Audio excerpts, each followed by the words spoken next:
The Cry in the Rain. The night was cold. Rain fell hard from the sky, hitting the streets like tiny hammers. Most people had gone inside. Shops were closed. Lights were dim. But one man, Daniel, walked alone with his hood pulled up.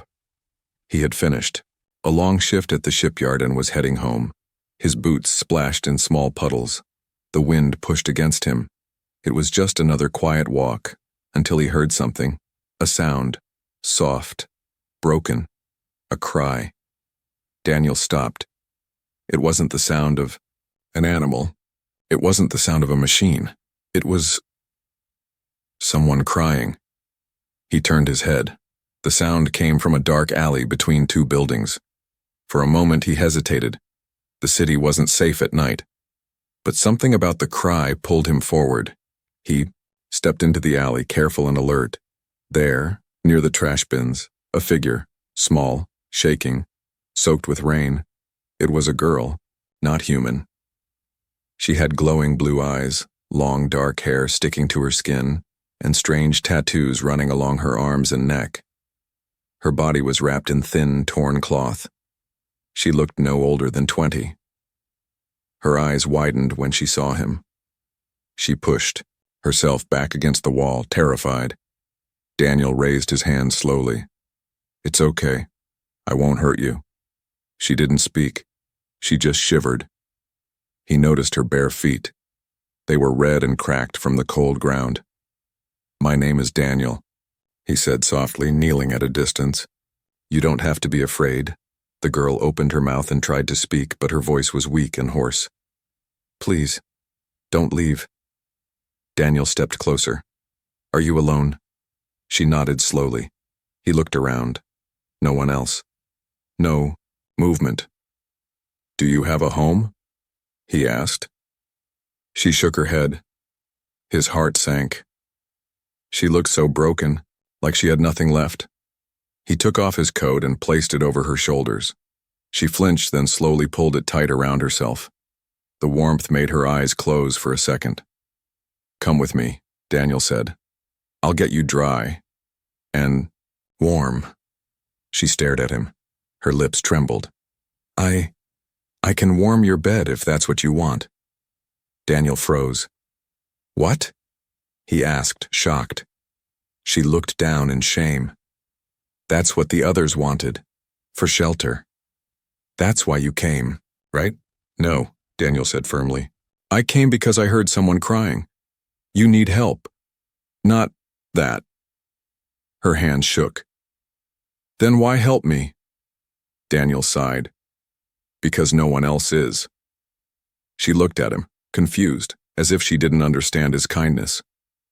After a long silence, she nodded. He helped her up gently. She leaned on him, weak from hunger and cold. They walked slowly back to his apartment. The rain didn't stop, but Daniel held his arm around her, keeping the coat tight over her shoulders. When they reached his door, she hesitated. "You're safe here," he told her. She nodded again. Inside, he gave her a towel and showed her the bathroom. "You can shower if you want. I'll get some clothes for you, something dry." She stepped inside without a word. Daniel went to the small storage closet and pulled out a clean shirt and soft sweatpants. They would be too big for her, but warm enough. When she came out, the towel wrapped around her hair and the clothes hanging off her frame. She looked less like a scared animal, and more like a person again. "I made soup," Daniel said. "It's hot." She sat at the table, eyes wide, staring at the bowl like she couldn't believe it was hers. "You don't have to offer anything," Daniel said quietly as he sat down. "Just eat." She slowly picked up the spoon. Her hands were still shaking. But the moment the warm broth touched her tongue, she gasped. Her eyes filled with tears. "I haven't eaten in days," she whispered. Daniel gave a sad smile. "Well, tonight you do." For a long time, neither of them spoke. The rain tapped softly against the window. After she finished, she looked up at him. "Thank you." "What's your name?" he asked gently. She paused. "They never gave me one." Daniel blinked. "What do you mean?" They said I didn't deserve one, she whispered. I was sold, used, passed around. I don't remember who I was before. Daniel looked at her with quiet sorrow. Then maybe it's time to choose one. She blinked at him, unsure. He stood and pointed toward the spare room. You can sleep in there. Clean sheets, a real bed. She stood slowly, then walked to the doorway. She looked back at him one more time. Will you be here when I wake up? Daniel nodded. I'm not going anywhere. Her eyes filled again, but this time, with something else. Hope. She stepped into the room, and for the first time in a long time, she closed her eyes in safety. The morning light crept through the window as Daniel boiled water for tea. He didn't sleep much. His mind stayed on the girl. She was still asleep, curled in the bed like someone expecting pain. When she came out hours later, wearing the same oversized clothes, her eyes scanned the room like she was afraid everything would vanish. She held on to the edge of the door and watched him quietly, not speaking. Daniel smiled gently. There's more soup if you're hungry. She nodded, walked in slowly, and sat down. Her movements were light, careful, like someone who had learned long ago not to take up space. She ate without looking at him, her shoulders tense, but each spoonful seemed to calm her just a little more. He didn't rush her with questions. He waited. After a while, she finally spoke in a soft voice. Why didn't you make me do anything last night? Daniel looked up from his tea. Because you're not here to be used, he said simply. You're a person, not a thing. She stared at her bowl, her hands still. No one ever said that before. He tilted his head. I'm not them. She nodded slowly, but her eyes were still guarded. I used to have a family once, I think, before they sold me. I was too young to remember clearly. She rubbed her arms. They called me Property 47. That's all I've been for years. Daniel's chest tightened at those words. He wanted to ask who they were, but he could tell she wasn't ready to explain. Instead, he asked, Would you like to choose a name for yourself? That made her look up sharply, like the idea shocked her. A name? He nodded. Something that belongs only to you. She hesitated, then said, I wouldn't know how. Daniel smiled gently. Then take your time. She was silent for a while, then whispered, Why are you being kind to me? You don't even know what I've done. You don't have to tell me anything you don't want to, he said, his tone calm. You needed help. I helped. She looked away. Others helped me too, but they all wanted something.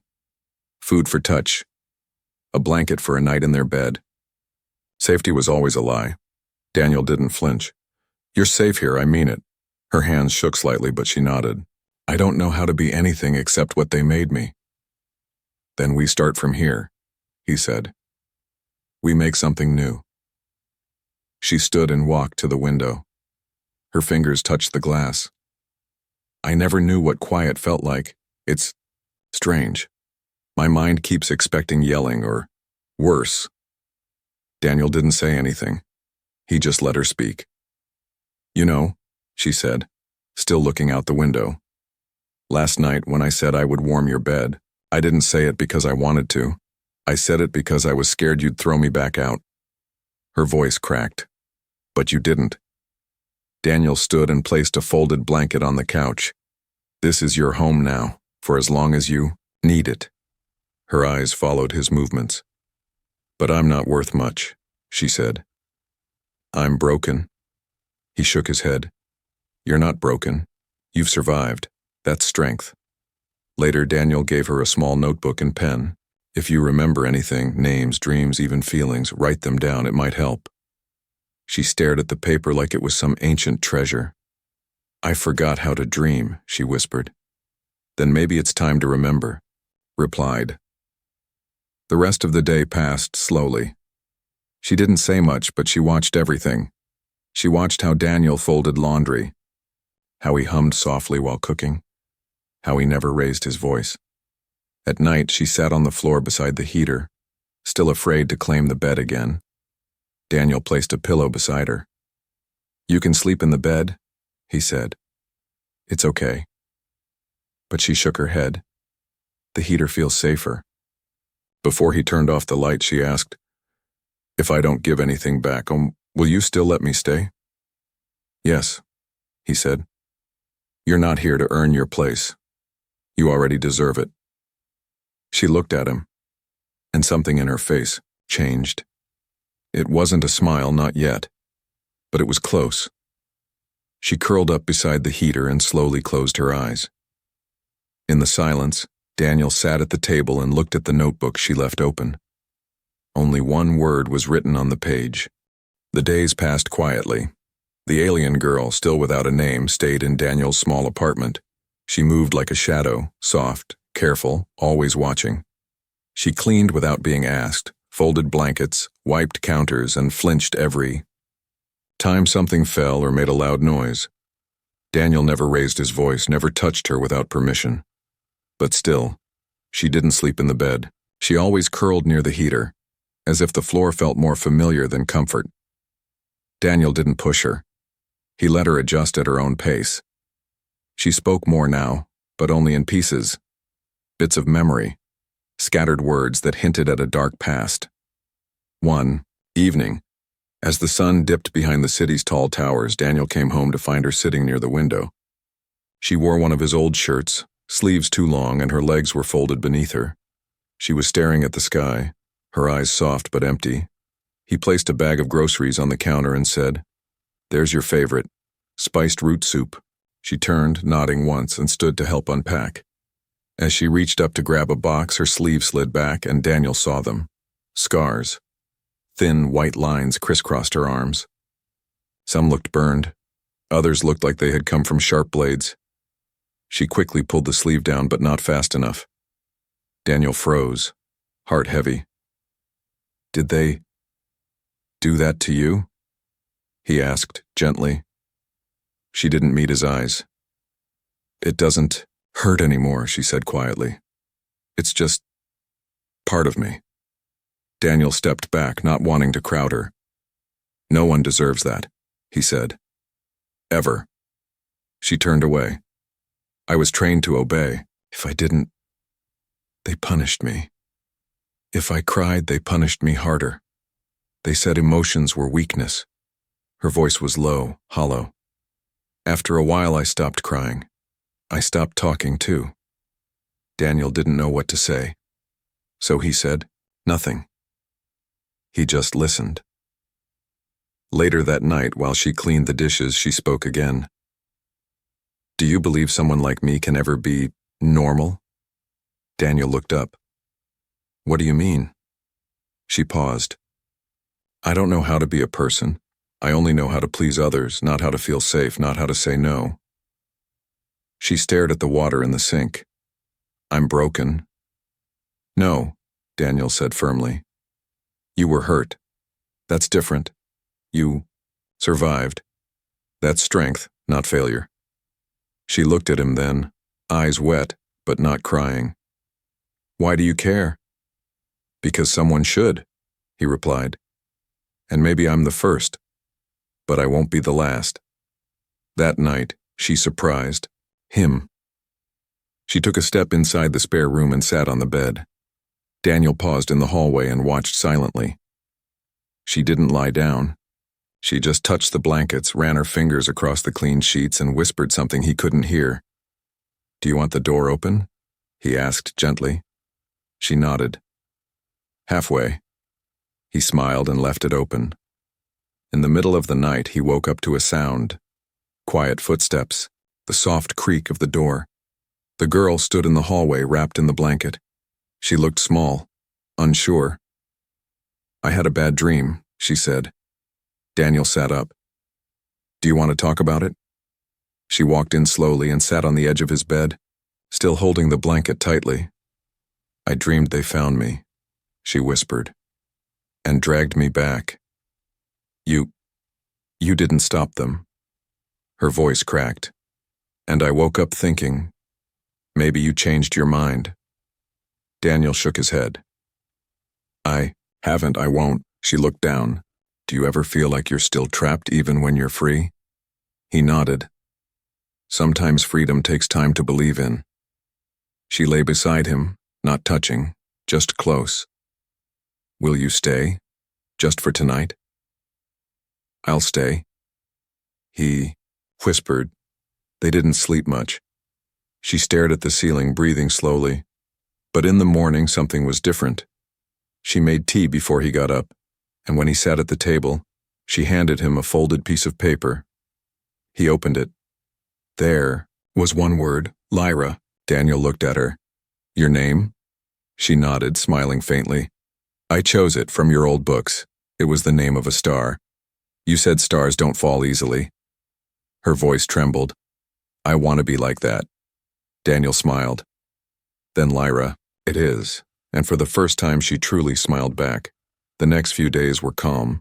Lyra started to change little by little. She laughed once when Daniel burned the toast. She helped him fix an old heater with steady hands. She even opened the window one morning and let the wind touch her face. Daniel watched it all quietly, never asking for more, never rushing her. He knew healing had no schedule, but peace never lasts long in a world like theirs. It began one afternoon, while Daniel was fixing an old comm device in his workshop. Lyra sat nearby, flipping through one of his old star charts. She liked stars, especially the ones with names she could pronounce. Suddenly, the screen on the workbench blinked. An alert, a coded message, bouncing through low-frequency civilian channels, not meant for humans, but Daniel had installed a scrambler to pick up alien broadcasts. The message was short, a warning. Target 47 escaped, female specimen, reward for information. Do not engage alone. Daniel's blood ran cold. He turned the screen off quickly, but not before Lyra looked up and saw his face. What happened? She asked. He tried to smile, but it didn't reach his eyes. Nothing urgent, just tech stuff. But Lyra's face changed. Her hands clenched, around the edge of the star chart. They're looking for me, she whispered. Aren't they? Daniel hesitated, then nodded. It was a short broadcast. I don't think they're near, but... Lyra stood up quickly. I should leave. No, Daniel said firmly. You don't have to. They'll come for me, she said. And if you protect me, they'll hurt you too. Daniel stood and stepped closer. I'm not afraid of them. Lyra's voice cracked. You should be. They don't forgive. They don't forget. I've seen what they do to humans who help us. You're not going anywhere, Daniel said. Not unless you want to. She looked up at him, her eyes full of panic and something worse, guilt. You don't understand. I'm not just someone who escaped. I'm property to them, valuable property. They'll burn a city down to get me back. Daniel took a breath. Then we don't let them find you. That night, Daniel moved her things into a hidden room in the back of his apartment. It was originally a storage area for ship parts, but he turned it into a safe space, with food, blankets, and a quiet little lamp. Lyra didn't sleep. She sat against the wall with her knees to her chest, watching the door like a hunted animal. Daniel stayed up too, checking scanners and adjusting cloaking fields. He didn't want to take any chances. 3 days passed. The message played again, only louder this time and with coordinates. The search was getting closer. Then, on the 4th day, a ship flew low over the apartment block. It wasn't human. Dark hull, blood-red lights. No markings. Daniel watched from the rooftop as it scanned the buildings below. His chest tightened. They were here. He rushed back inside and opened the hidden room. Lyra stood already, her body tense. They're close, she said softly. I can feel it. Stay in here, Daniel said. Don't make a sound. Knock came just before midnight.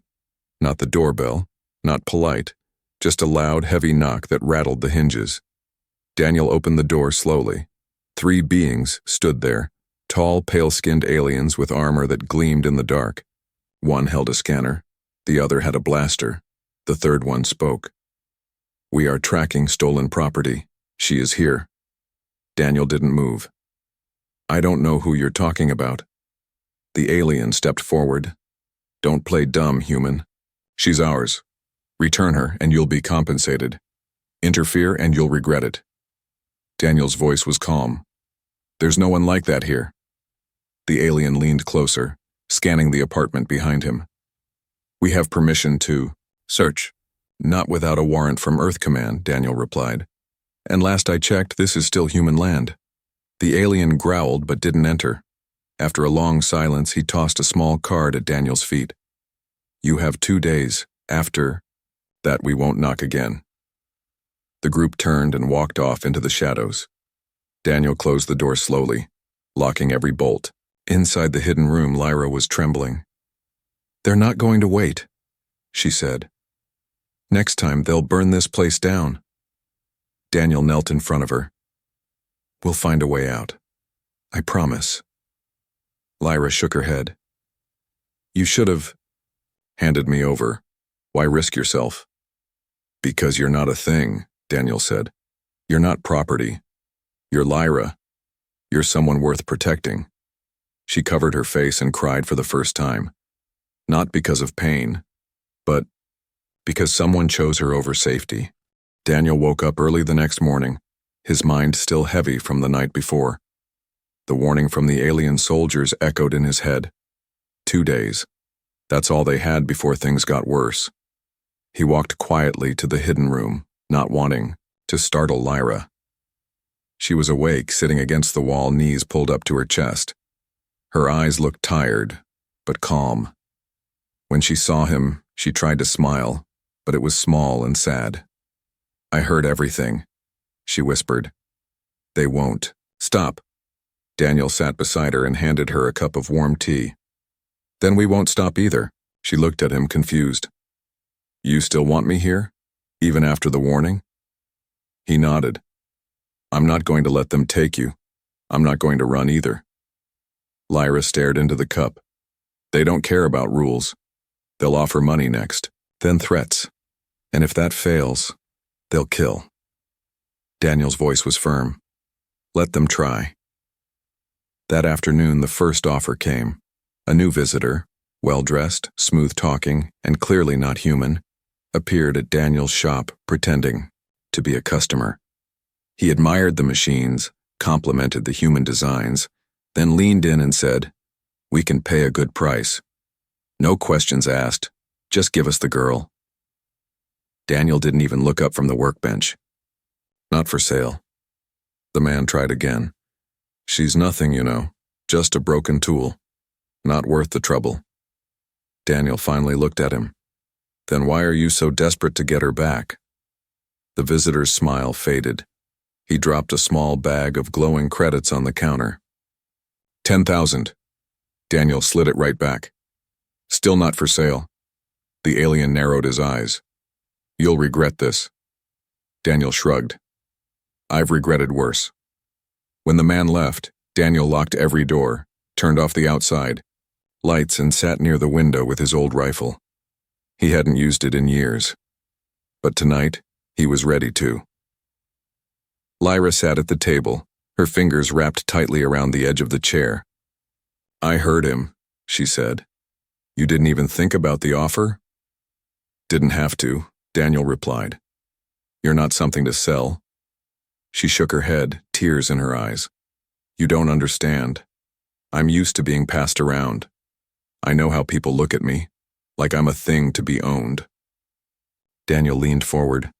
"That ends now. You're free. You're safe." But Lyra still looked broken. "Why do you see something in me when no one else does?" she asked. "Because I see you," he said. "Not what they turned you into, but who you really are." She wiped her eyes with her sleeve. "I don't even know who that is yet." "Then stay," he said, "and we'll find out together." That night they didn't sleep much. Daniel watched the sky, waiting. Lyra stayed beside him, silent, but this time she wasn't hiding. She was ready to face whatever came next. And it did. Just past midnight, another ship arrived. Bigger, louder. It landed on the rooftop across the street. Soldiers came down in rows, armored, faceless like machines. But they didn't knock this time. They waited. And then a voice came through Daniel's comlink. A voice Lyra knew, the one she feared most. "You have something that belongs to us," it said. "Return her, and you live. Resist, and we take her from your ashes." Lyra backed away from the table, her body shaking. "That's him," she whispered. "The handler, the one who trained us, the one who—" She stopped, her voice breaking. Daniel reached over and gripped her hand gently. "He doesn't own you anymore," the voice returned. "We're giving you one last chance. Open the door. Send her out. You'll be paid well. A hero among your kind." Daniel stood, grabbed the comm and said, "She's not yours, she's not for sale. If you want her, you'll have to come and try." Silence. Then a single response. "Very well." Daniel turned to Lyra. "Hide. In the back. Stay low. If anything happens to me—" "No," she said, cutting him off. "I'm done hiding. Lyra, you gave me a name, a home, a chance. I'm not letting them take that from me." They stood together as the first blast shook the front door. But Lyra wasn't the same girl Daniel had found in the rain. This time, she stood tall. The blast never came. Not that night. After the comm threat, everything went quiet. Too quiet. The ship stayed parked across the street like a shadow on the rooftop. But no soldiers came. No more messages. Just silence. Daniel kept watch the whole night, sitting near the window with his rifle close. Every small sound made him flinch. Lyra sat beside him at first, wide-eyed and ready. But as the hours passed and nothing happened, she began to tremble with exhaustion. She had barely slept in days, but she was too afraid to close her eyes. Daniel noticed. He reached over and gently touched her shoulder. "They're waiting," he said softly. "They want us tired, scared, but they're not going to move until we do." Lyra nodded slowly. "They're trying to break us without fighting." "Then we won't break," Daniel replied. "We wait too." By sunrise, Daniel had made a decision. He walked to the comm panel and sent a transmission, not to the aliens, but to an old friend of his from the shipyard, a contact who owed him favors. "Need a transport off-grid, 1 passenger, quiet and clean." The message was short but clear. Within the hour, the reply came. "Docking Bay 9, Sunset, no delays." Daniel showed it to Lyra. "We're getting you out of here." But Lyra's eyes filled with panic. "And you?" she asked. "You're not coming?" Daniel hesitated. "If I leave now, they'll chase us both. If I stay behind, I can distract them. Give you a head start." She stepped back. "No, I won't leave you." "Lyra, you gave me a life. I'm not walking away from it alone." Daniel saw it then. She wasn't just afraid anymore. She was angry, brave. A piece of herself was coming back, the part they had tried to erase. He nodded. "Then we leave together." The plan was simple. They'd sneak through the underground utility tunnels and reach Docking Bay 9 before sunset. But until then, they had to stay invisible. That meant resting, regaining strength, and trusting that the silence outside was just a bluff. Daniel took a risk that day. He walked over to the bed in the spare room, pulled back the blanket, and looked at Lyra. "You need sleep. Real sleep. Not the kind where you hide near a heater." She stood in the doorway, silent. "It's safe now," he said.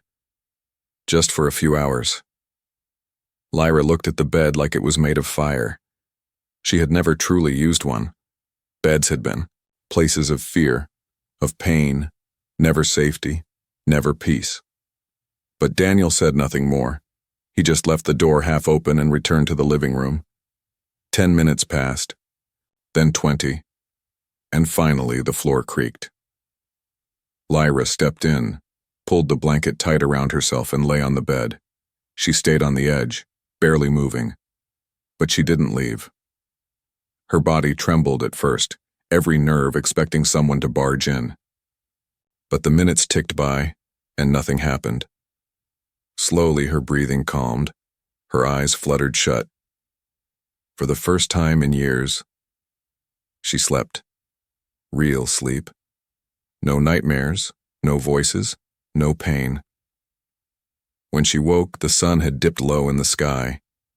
Daniel was sitting at the table, still waiting. She came out, rubbing her eyes. "How long?" she asked. "A few hours," he said. "You needed it." She nodded slowly. "It was warm." "That's what beds are for," he smiled. "Not fear, just rest." She walked over and sat beside him. "Thank you." Daniel looked at her, truly looked. She was still fragile, but something had changed. There was strength in her now, a spark. "Are you ready?" he asked. She nodded. "Let's go." They packed light. A small bag with food, clothes, and the notebook. Lyra made sure it was the first thing in the bag. Her name, Lyra, written on the first page. As they stepped into the tunnels, the world above them was quiet. No ships moved. No soldiers stood guard. But Daniel knew. They were still being watched. The tunnels were damp and dark, but Lyra didn't complain. She stayed close, her steps fast and sure. Daniel led the way with a flashlight, navigating through old paths he used to take when avoiding patrols during lockdown years. By the time they neared the docking bay, the light outside had turned orange. Almost sunset. Almost free. But freedom never comes easy. As they reached the final hallway, a voice echoed from behind. "Going somewhere?" Daniel turned and saw them. 4 soldiers, guns drawn, and behind them, the handler, the one who trained Lyra. His smile was cold. "Come back, girl," he said. "This human can't protect you. He'll die for nothing, just like the others." Lyra stepped forward slowly, but not with fear, with fire. "No," she said. "I'm not yours anymore." Lyra stood between Daniel and the handler, her body no longer shaking. The cold metal floor beneath her feet, the flickering lights above, the 4 soldiers blocking the exit. None of it mattered. Not anymore. The handler tilted his head, smiling, like a predator. "You think you've changed?" he said smoothly. "You're still what I made, obedient, silent, useful. Come now, don't embarrass yourself in front of your pet human." Daniel stepped beside her, rifle raised, but Lyra held out her arm to stop him. "No," she said. "This is mine to end." The handler took a step forward. "You're not strong enough. You never were." But Lyra's voice didn't break. "I survived you. I survived the cage, the beatings, the silence. You taught me how to disappear, but this man taught me how to live. You don't own me. Not anymore." The handler signaled the soldiers.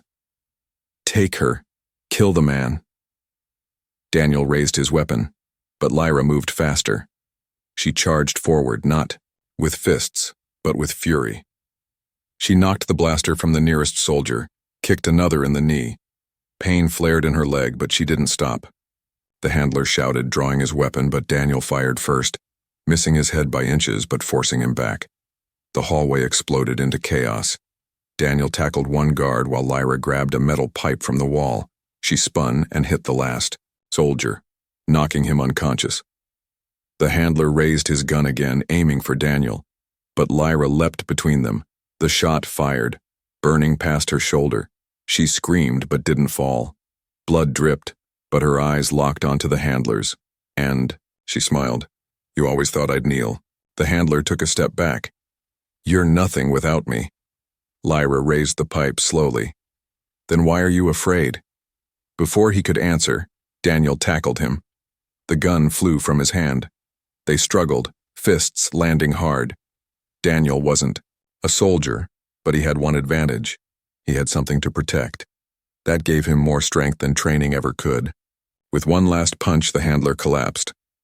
Breathing heavy, Daniel turned to Lyra. She was pale, shaking, holding her injured arm. "You're hurt," he said.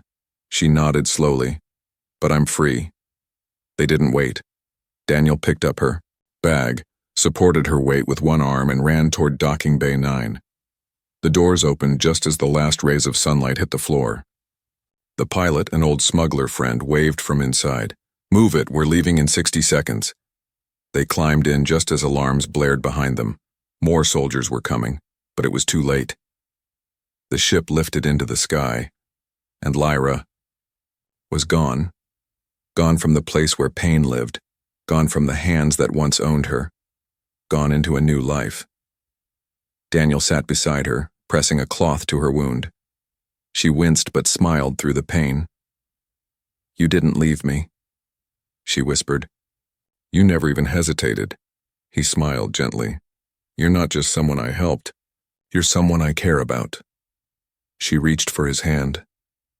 "I still remember what I said that night when you found me in the rain."